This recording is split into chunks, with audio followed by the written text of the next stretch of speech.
Audiobooks for Everyone presents Dracula by Bram Stoker. Chapter 22. Jonathan, Harker's Journal. 3 October. As I must do something or go mad, I write this diary. It is now 6 o'clock and we are to meet in the study in half an hour and take something to eat. For Dr. Van Helsing and Dr. Seward are agreed that if we do not eat, we cannot work our best. Our best will be, God knows, required today. I must keep writing at every chance, for I dare not stop to think. All big and little must go down. Perhaps at the end the little things may teach us most. The teaching big or little could not have landed Mina or me anywhere worse than we are today. However, we must trust and hope. Poor Mina told me just now, with the tears running down her dear cheeks, that it is in trouble and trial that our faith is tested, that we must keep on trusting, and that God will aid us up to the end. The end? Oh my God, what end? To work. When Dr. Van Helsing and Dr. Seward had come back from seeing poor Renfield, we went gravely into what was to be done. First, Dr. Seward told us that when he and Dr. Van Helsing had gone down to the room below, they had found Renfield lying on the floor, all in a heap. His face was all bruised and crushed in, and the bones of the neck were broken. Dr. Seward asked the attendant who was on duty in the passage if he had heard anything. He said that he had been sitting down, he confessed to half dozing, when he heard loud voices in the room, and then Renfield had called out loudly several times, "God! God! God!" After that, there was a sound of falling, and when he entered the room he found him lying on the floor, face down, just as the doctors had seen him. Van Helsing asked if he had heard voices, or a voice, and he said he could not say, that at first it had seemed to him as if there were two, but as there was no one in the room it could have been only one. He could swear to it, if required, that the word God was spoken by the patient. Dr. Seward said to us, when we were alone, that he did not wish to go into the matter. The question of an inquest had to be considered, and it would never do to put forward the truth, as no one would believe it. As it was, he thought that on the attendant's evidence he could give a certificate of death by misadventure in falling from bed. In case the coroner should demand it, there would be a formal inquest, necessarily to the same result. When the question began to be discussed as to what should be our next step, the very first thing we decided was that Mina should be in full confidence, that nothing of any sort, no matter how painful, should be kept from her. She herself agreed as to its wisdom, and it was pitiful to see her so brave and yet so sorrowful, and in such a depth of despair.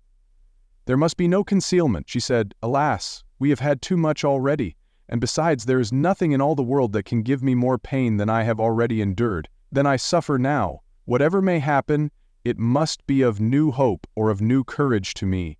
Van Helsing was looking at her fixedly as she spoke, and said suddenly but quietly, "But dear Madam Mina, are you not afraid, not for yourself, but for others from yourself, after what has happened?" Her face grew set in its lines, but her eyes shone with the devotion of a martyr as she answered, "Ah no, for my mind is made up." "To what?" he asked gently, whilst we were all very still. For each in our own way we had a sort of vague idea of what she meant. Her answer came with direct simplicity, as though she were simply stating a fact. "Because if I find in myself, and I shall watch keenly for it, a sign of harm to any that I love, I shall die." "You would not kill yourself?" he asked hoarsely. "I would if there were no friend who loved me who would save me such a pain," and so desperate an effort. She looked at him meaningly as she spoke. He was sitting down, but now he rose and came close to her and put his hand on her head, as he said solemnly, "My child, there is such an one if it were for your good. For myself, I could hold it in my account with God to find such an euthanasia for you, even at this moment if it were best. Nay, were it safe, but my child—" For a moment he seemed choked, and a great sob rose in his throat. He gulped it down and went on. "There are here some who would stand between you and death. You must not die. You must not die by any hand, but least of all by your own.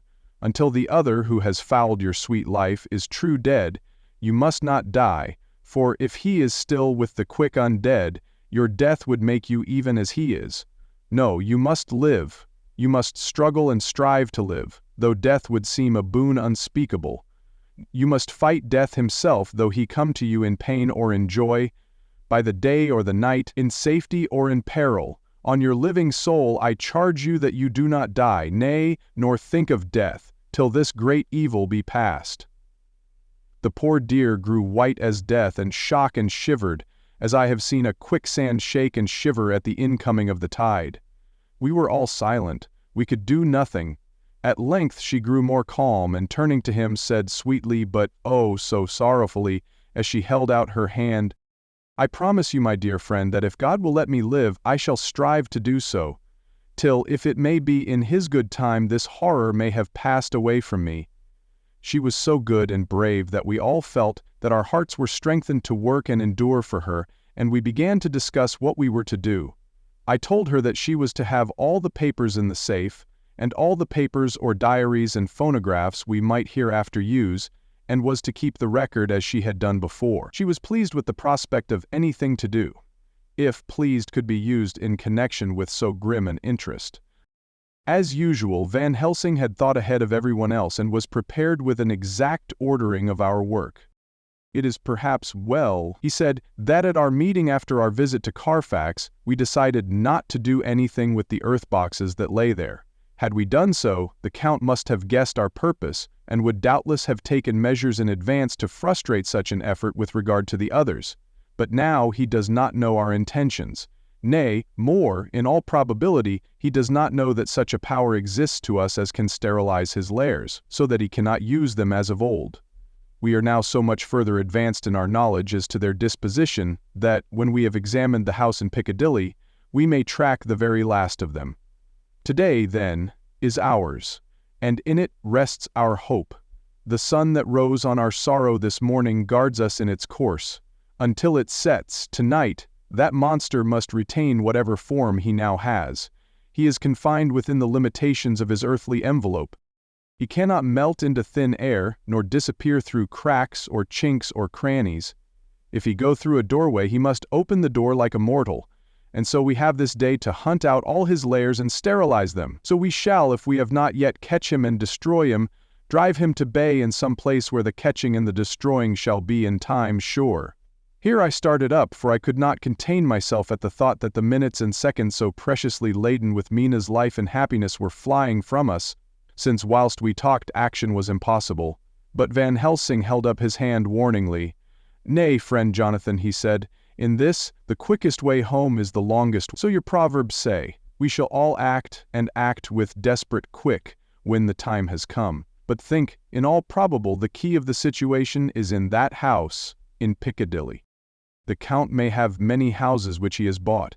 Of them he will have deeds of purchase, keys and other things. He will have paper that he write on. He will have his book of checks. There are many belongings that he must have somewhere. Why not in this place, so central, so quiet, where he come and go by the front or the back at all hour, when in the very vast of the traffic there is none to notice? We shall go there and search that house, and when we learn what it holds, then we do what our friend Arthur call in his phrases of hunt stop the earths, and so we run down our old fox. So, is it not?" "Then let us come at once," I cried. "We are wasting the precious, precious time." The professor did not move, but simply said, "And how are we to get into that house in Piccadilly?" "Any way," I cried. "We shall break in if need be." "And your police, where will they be, and what will they say?"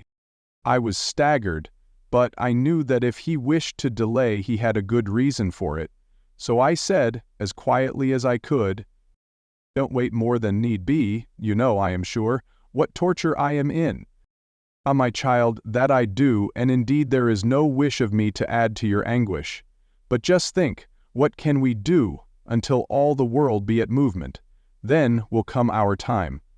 I have thought and thought, and it seems to me that the simplest way is the best of all. Now we wish to get into the house, but we have no key. Is it not so?" I nodded. "Now suppose that you were in truth the owner of that house, and could not still get in and think there was to you no conscience of the housebreaker, what would you do?"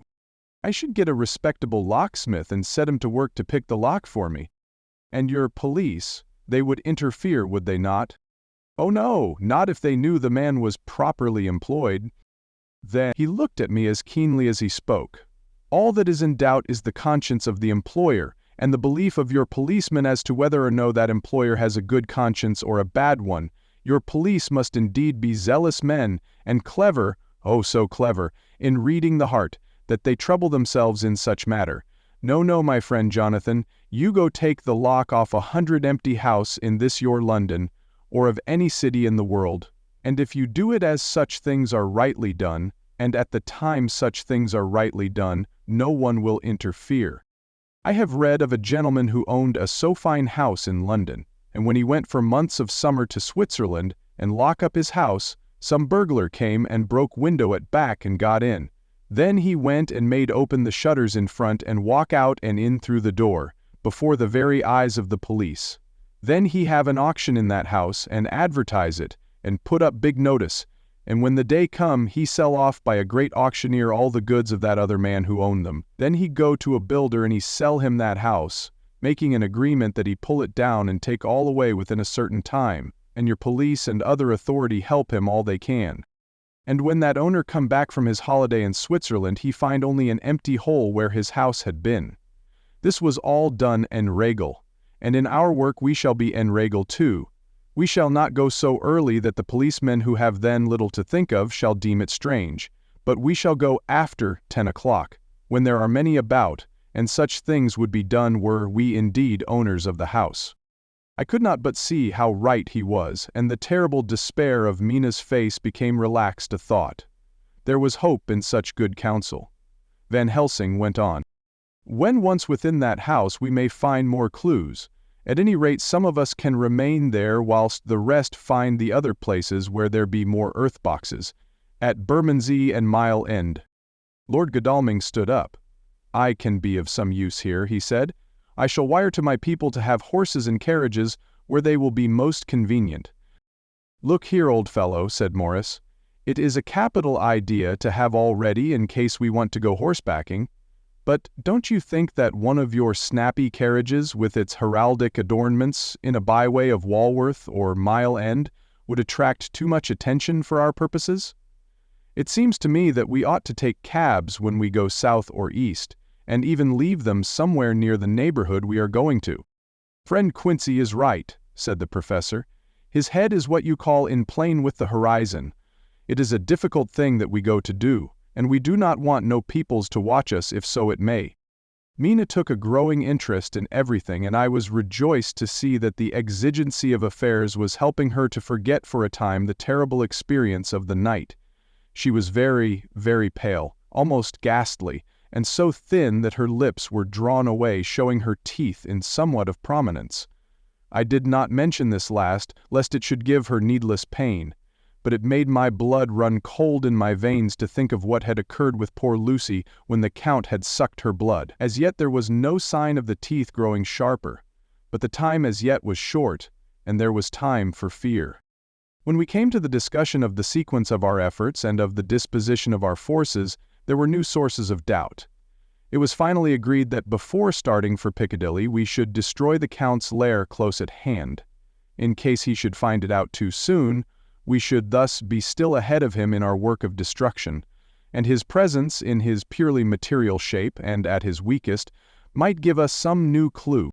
As to the disposal of forces, it was suggested by the professor that after our visit to Carfax we should all enter the house in Piccadilly, that the two doctors and I should remain there, whilst Lord Godalming and Quincy found the lairs at Walworth and Mile End and destroyed them. It was possible, if not likely, the professor urged, that the Count might appear in Piccadilly during the day, and that if so we might be able to cope with him then and there. At any rate, we might be able to follow him in force.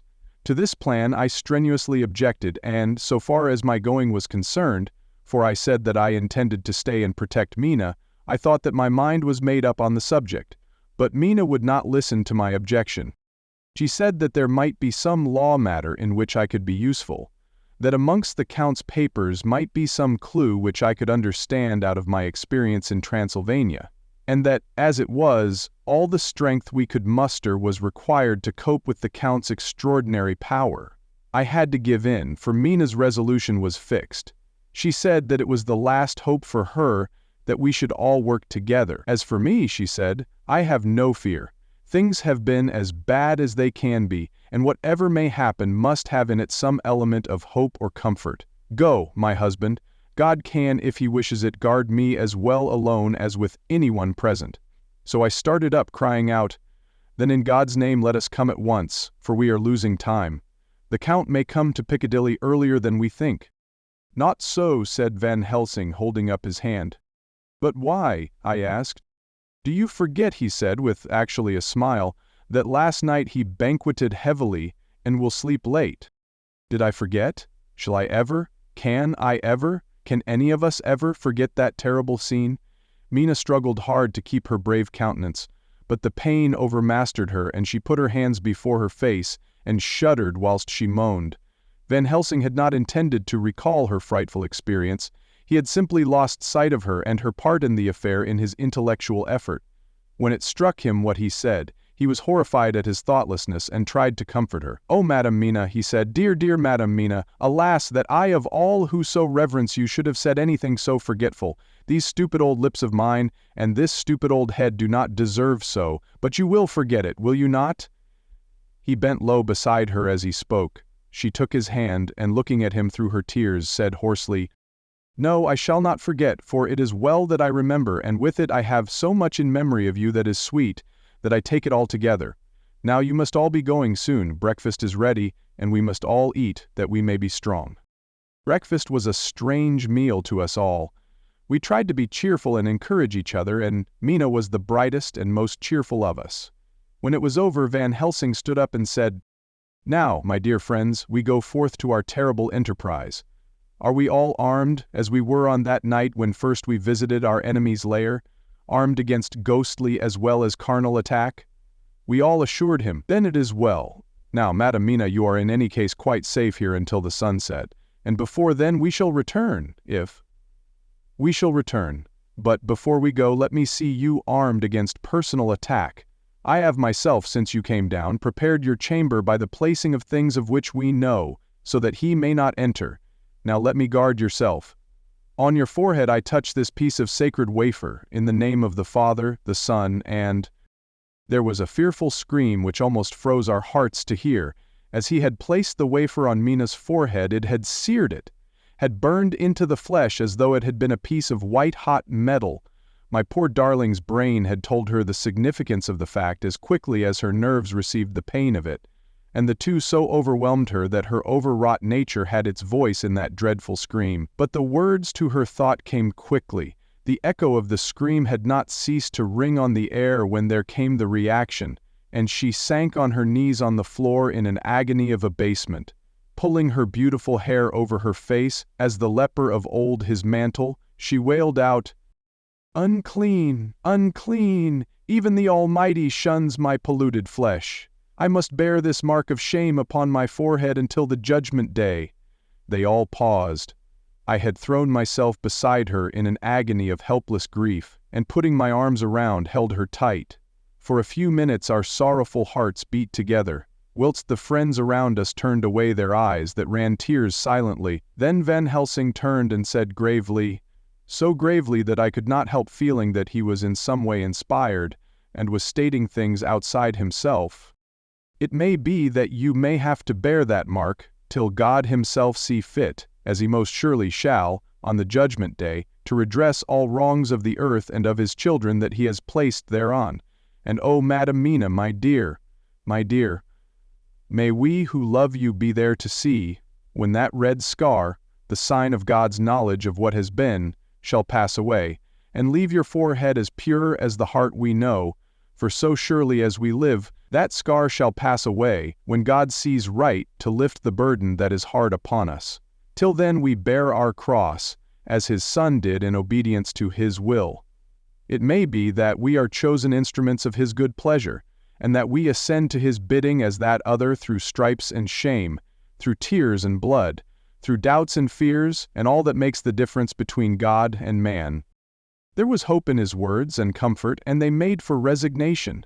Mina and I both felt so, and simultaneously we each took one of the old man's hands and bent over and kissed it. Then, without a word, we all knelt down together and, all holding hands, swore to be true to each other. We men pledged ourselves to raise the veil of sorrow from the head of her whom each in his own way we loved, and we prayed for help and guidance in the terrible task which lay before us. It was then time to start. So I said farewell to Mina, a parting which neither of us shall forget to our dying day, and we set out. To one thing I have made up my mind: if we find out that Mina must be a vampire in the end, then she shall not go into that unknown and terrible land alone. I suppose it is thus that in old times one vampire meant many. Just as their hideous bodies could only rest in sacred earth, so the holiest love was the recruiting sergeant for their ghastly ranks. We entered Carfax without trouble, and found all things the same as on the first occasion. It was hard to believe that, amongst so prosaic surroundings of neglect and dust and decay, there was any ground for such fear, as already we knew. Had not our minds been made up, and had there not been terrible memories to spur us on, we could hardly have proceeded with our task. We found no papers or any sign of use in the house, and in the old chapel the great boxes looked just as we had seen them last. Dr. Van Helsing said to us solemnly as we stood before them, "And now, my friends, we have a duty here to do. We must sterilize this earth, so sacred of holy memories that he has brought from a far distant land for such fell use. He has chosen this earth because it has been holy. Thus we defeat him with his own weapon, for we make it more holy still. It was sanctified to such use of man, now we sanctify it to God." As he spoke, he took from his bag a screwdriver and a wrench, and very soon the top of one of the cases was thrown open. The earth smelled musty and close, but we did not somehow seem to mind, for our attention was concentrated on the professor. Taking from his box a piece of the sacred wafer, he laid it reverently on the earth, and then shutting down the lid began to screw it home, we aiding him as he worked. One by one we treated in the same way each of the great boxes and left them as we had found them to all appearance, but in each was a portion of the host. When we closed the door behind us, the professor said solemnly, "So much is already done. If it may be that with all the others we can be so successful, then the sunset of this evening may shine on Madame Mina's forehead, all white as ivory and with no stain." As we passed across the lawn on our way to the station to catch our train, we could see the front of the asylum. I looked eagerly, and in the window of my own room saw Mina. I waved my hand to her and nodded to tell that our work there was successfully accomplished. She nodded in reply to show that she understood. The last I saw, she was waving her hand in farewell. It was with a heavy heart that we sought the station and just caught the train, which was steaming in as we reached the platform. I have written this in the train. Piccadilly, 12:30 o'clock. Just before we reached Fenchurch Street, Lord Godalming said to me, "Quincy and I will find a locksmith. You had better not come with us in case there should be any difficulty, for under the circumstances it wouldn't seem so bad for us to break into an empty house. But you are a solicitor, and the Incorporated Law Society might tell you that you should have known better." I demurred as to my not sharing any danger even of odium, but he went on, "Besides, it will attract less attention if there are not too many of us. My title will make it all right with the locksmith, and with any policeman that may come along. You had better go with Jack and the professor, and stay in the Green Park, somewhere in sight of the house, and when you see the door opened and the smith has gone away, do you all come across. We shall be on the lookout for you, and shall let you in." "The advice is good," said Van Helsing, so we said no more. Godalming and Morris hurried off in a cab, we following in another. At the corner of Arlington Street our contingent got out and strolled into the Green Park. My heart beat as I saw the house on which so much of our hope was centered, looming up grim and silent in its deserted condition amongst its more lively and spruce-looking neighbors. We sat down on a bench within good view and began to smoke cigars so as to attract as little attention as possible. The minutes seemed to pass with leaden feet as we waited for the coming of the others. At length we saw a four-wheeler drive up, Out of it, in leisurely fashion, got Lord Godalming and Morris, and down from the box descended a thick-set working man with his rush-woven basket of tools. Morris paid the cabman, who touched his hat and drove away. Together the two ascended the steps, and Lord Godalming pointed out what he wanted done. The workman took off his coat leisurely and hung it on one of the spikes of the rail, saying something to a policeman who just then sauntered along. The policeman nodded acquiescence, and the man kneeling down placed his bag beside him. After searching through it, he took out a selection of tools, which he produced to lay beside him in orderly fashion. Then he stood up, looked into the keyhole, blew into it, and turning to his employers made some remark. Lord Godalming smiled, and the man lifted a good-sized bunch of keys. Selecting one of them, he began to probe the lock as if feeling his way with it. After fumbling about for a bit, he tried a second, and then a third. All at once the door opened under a slight push from him, and he and the two others entered the hall. We sat still. My own cigar burnt furiously, but Van Helsing's went cold altogether. We waited patiently as we saw the workman come out and bring in his bag. Then he held the door partly open, steadying it with his knees whilst he fitted a key to the lock. This he finally handed to Lord Godalming, who took out his purse and gave him something. The man touched his hat, took his bag, put on his coat, and departed. Not a soul took the slightest notice of the whole transaction. When the man had fairly gone, we three crossed the street and knocked at the door. It was immediately opened by Quincy Morris, beside whom stood Lord Godalming lighting a cigar. "The place smells so vilely," said the latter as we came in. It did indeed smell vilely, like the old chapel at Carfax, and with our previous experience it was plain to us that the Count had been using the place pretty freely. We moved to explore the house, all keeping together in case of attack, for we knew we had a strong and wily enemy to deal with, and as yet we did not know whether the Count might not be in the house. In the dining room, which lay at the back of the hall, we found 8 boxes of earth. 8 boxes only out of the 9 which we sought. Our work was not over, and would never be until we should have found the missing box. First we opened the shutters of the window which looked out across a narrow, stone-lagged yard, at the blank face of a stable, pointed to look like the front of a miniature house. There were no windows in it, so we were not afraid of being overlooked. We did not lose any time in examining the chests. With the tools which we had brought with us, we opened them one by one, and treated them as we had treated those others in the old chapel. It was evident to us that the Count was not at present in the house, and we proceeded to search for any of his effects.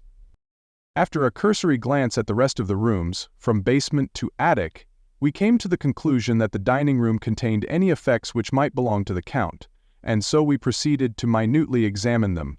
They lay in a sort of orderly disorder on the great dining room table. There were title deeds of the Piccadilly house in a great bundle, deeds of the purchase of the houses at Mile End and Bermondsey, notepaper, envelopes and pens and ink. All were covered up in thin wrapping paper to keep them from the dust. There were also a clothes brush, a brush and comb, and a jug and basin, the latter containing dirty water which was reddened as if with blood. Last of all was a little heap of keys, of all sorts and sizes, probably those belonging to the other houses. When we had examined this last find, Lord Godalming and Quincy Morris, taking accurate notes of the various addresses of the houses in the east and the south, took with them the keys in a great bunch and set out to destroy the boxes in these places. The rest of us are, with what patience we can, waiting their return or the coming of the Count.